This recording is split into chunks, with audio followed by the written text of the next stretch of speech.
ఈ రోజు ఈ వీడియోలో కళింగ అనే సినిమా గురించి మాట్లాడుకుందాం.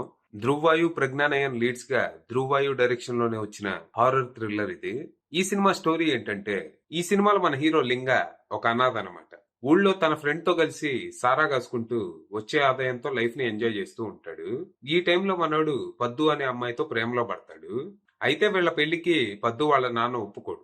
నీకు అమ్మా నాన్న లేరు, ఆస్తిపాస్తులు లేవు, ఉద్యోగం లేదు, రేపు పెళ్ళయ్యాక బతకడం కోసం నువ్వు సారా కాసుకుంటే బయట నా కూతురు చికెన్ పకోడీ అమ్ముకోవాలా పోరా అంటాడు.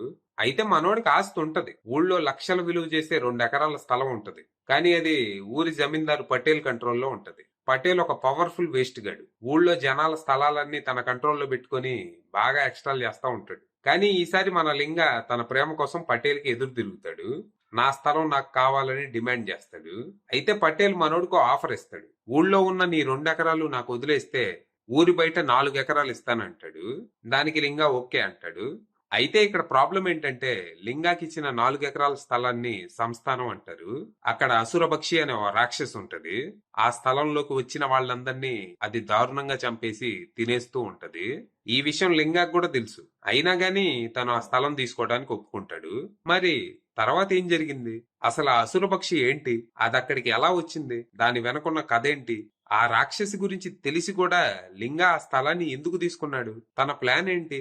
చివరికి ఏం జరిగింది అనేది మీరు సినిమా చూసి తెలుసుకోవాలి. ఇక ఈ సినిమా నాకు జస్ట్ ఓకే అనిపించింది. సినిమాలో స్టోరీ బానే ఉన్నా boring screen play and terrible పర్ఫార్మెన్స్లతో సినిమా కొంచెం విసుగు తెప్పించింది. ఈ కథని సరిగ్గా హ్యాండిల్ చేసి ఉంటే మన దగ్గర తుంబాడయ్యేది. సినిమాలో కొన్ని హారర్ సీన్స్ చాలా బాగా డిజైన్ చేశారు. ముఖ్యంగా బిగినింగ్ లో వచ్చే సీన్ గాని, మధ్యలో వచ్చే బలిచ్చే సీన్ గాని, ఇలా కొన్ని సీన్స్ బ్రిలియంట్ అనిపిస్తాయి. కానీ most of the movie screen play పడుతూ లేస్తూ సాగడంతో నీరసం వస్తుంది. ఈ కథని ఎవరైనా అనుభవం ఉన్న డైరెక్టర్ హ్యాండిల్ చేస్తుంటే అవుట్పుట్ వేరేలా ఉండేదేమో. మొత్తంగా అయితే మంచి ప్రయత్నం.